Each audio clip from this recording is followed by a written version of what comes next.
Olá a todos, primeiramente bom dia, boa tarde, boa noite, feliz dia. Eu sou André Henrique Bojarski Pereira, faço parte do grupo de pesquisa História, Educação, Sociedade, Política GESP e do próprio Programa Institucional de Bolsas de Iniciação à Docência, PIBID-Uninter. E a minha colega Maria Burnier de Moraes também integra o mesmo grupo de pesquisa e faz parte tanto do PIBID quanto da residência pedagógica.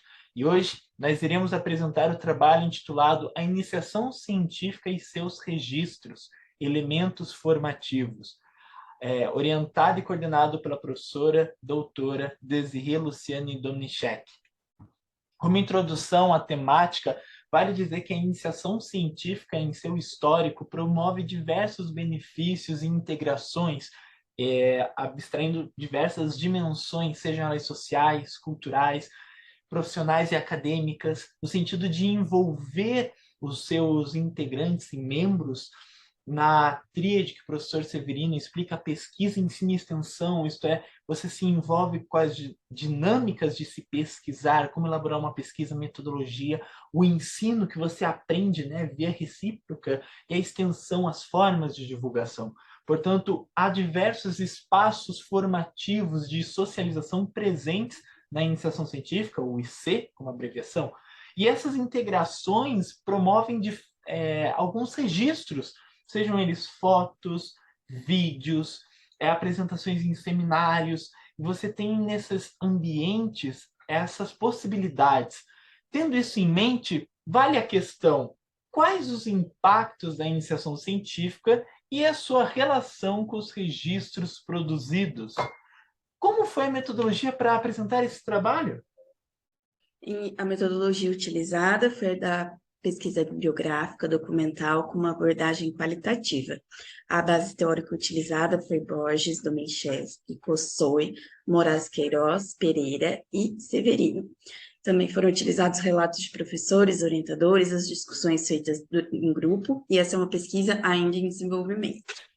Como o momento dessas diversas dimensões e ambientes que a iniciação científica promove, vale ressaltar os seus impactos. Então, por que fazer uma iniciação científica? No primeiro momento, dá para se destacar a própria imersão da pesquisa, isto é, por pesquisa de senso comum, então, você pega no Google, pega uma anotação ali rápida e tal.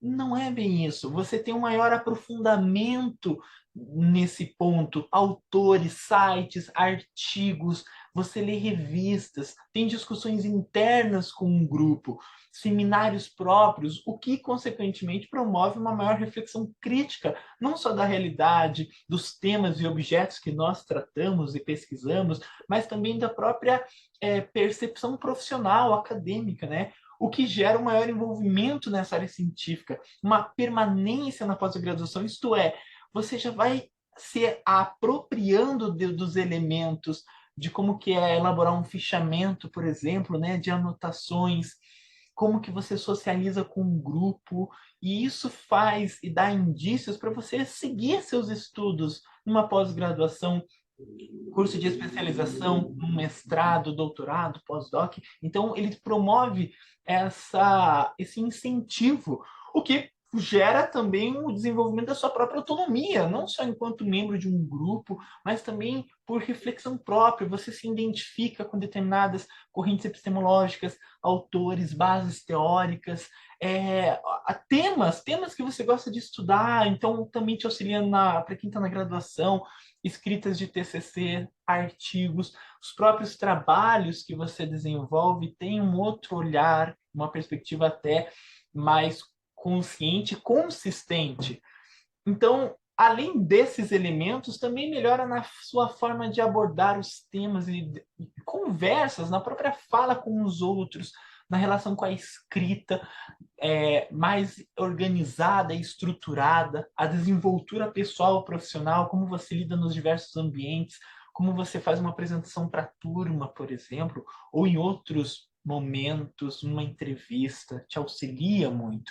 Além dessa redução do tempo médio de titulação, como já foi comentado, né? Então você demora menos para alcançar um mestrado, doutorado, pós, uma vez também que se cobra para entrar nesses programas, né?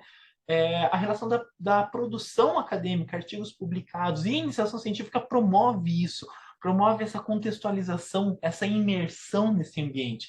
Conforme demonstra as duas imagens aqui elencadas, a primeira é um seminário interno realizado por membros do grupo de pesquisa GESP, então você vai tendo maior prática nas suas apresentações. A segunda imagem abaixo, os momentos de estudo, leitura, fichamento, leituras dirigidas, né? A primeira imagem também aqui em destaque é um seminário do próprio grupo de pesquisa que aconteceu em 2019, onde trabalhou-se a obra do professor Danival Saviani, História das Ideias Pedagógicas no Brasil, tendo momentos culturais, palestras, os próprios membros do grupo, os discentes, os estudantes apresentaram ao público aberto, seja como extensão, então você tem essa maior envolvimento, né?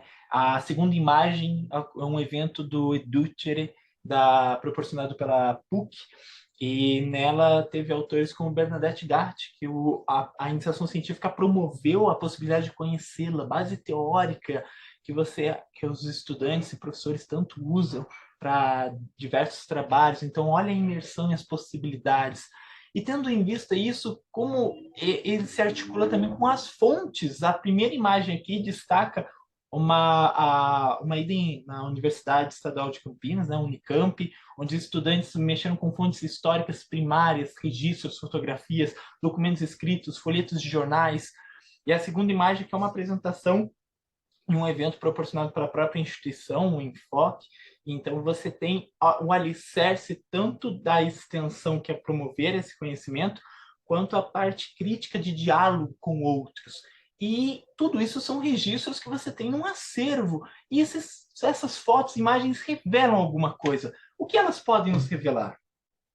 Então, essas imagens, elas são representações sociais históricas, e elas ocorrem de maneira intencional ou não intencional, e ela tem uma representação crítica também daquele momento que estava acontecendo, então está ali tudo constatado.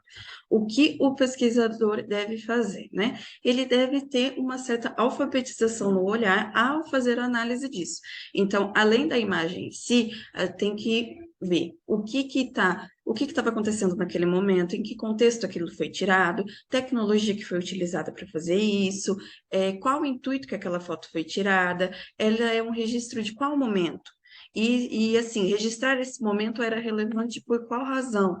Aonde todo esse registro vai chegar? Então, aqui o André apontou vários registros de atividades que foram feitas na IC e que elas estão mostrando como a IC ela é importante na formação do aluno. Então, essas fotos, elas vão né, apontar de como é importante realmente a gente fazer parte do projeto de iniciação científica e como isso pode trazer benefícios para o aluno. Então, essas fotos, elas servem como fonte para embasar tudo isso que estava sendo dito de maneira teórica, né? Aqui, Dominichevski vai apontar que a imagem é testemunha de uma história, mas não sejamos ingênuos que essas evidências históricas são peixes no oceano. A captação casual da imagem pelo olhar neutro do fotógrafo é ingênua, mas a evidência histórica e a imagem são constituídas por investimentos de sentidos. Assim, a fotografia é uma pista, um documento para se produzir ou reproduzir a história. A foto nos possibilita conhecer situações passadas, sendo ela mesma um saber fazer. Então, a fotografia, ela vai trazer uma nova perspectiva, né? E ela vai ter uma integração ativa e mobilizadora dentro daquilo que ele está sendo proposto, né? Então, assim, a gente pode utilizar até, por exemplo, a rede social do grupo do Bibit, em que a gente tem registros lá das reuniões que são feitas de maneira remota, de maneira online, né? Então, lá a gente tem todos os registros das reuniões que são feitas, então tudo isso pode ser utilizado como fonte, né? Então, assim, não é porque é um perfil de rede social que ele não pode ser utilizado como fonte para historiografia, desde que ele seja feito dentro de um contexto, com uma análise crítica, então não é algo solto, ele está todo ali sendo contextualizado e feito um apontamento que corrobore para aquilo que está sendo apontado de forma teórica, né? Então, aqui, citando Moraes e Queiroz, Fotografias podem ser analisadas como imagens que apresentam um imenso potencial para investigação pela história, principalmente por permitir um contato com a realidade passada, ao qual não deixa de fazer uma referência através de sua representação. O desafio em utilizar a fotografia como objeto de estudo está na forma de interpretá-la. Por isso, a questão da alfabetização do olhar é um ponto-chave quando se opta por trabalhar com esse tipo de material, que possui uma ligação direta com o passado. Em suma, promove-se uma integração não só científica, mas cultural e histórica, portanto, significativa, né, dos membros que integram o programa, uma iniciação científica ou outros projetos. Gostaríamos, então, de agradecer imensamente aos amigos e colegas que participaram conosco durante essa trajetória e caminhada, aos programas PIBID, de Residência Pedagógica, e GESP, que tanto proporcionaram esse acolhimento, os temas, as discussões, análise e esse crescimento pessoal e profissional. A nossa professora, doutora e orientadora, Desirê Luciano Dominichek, muito obrigado por sempre ser tão atenciosa e se dedicar, né, inteiramente aí às proposições e, em especial, também aos organizadores deste evento. Muito obrigado. Essas foram nossas referências utilizadas. Ficamos sempre disponíveis a ver qualquer questão. Obrigado.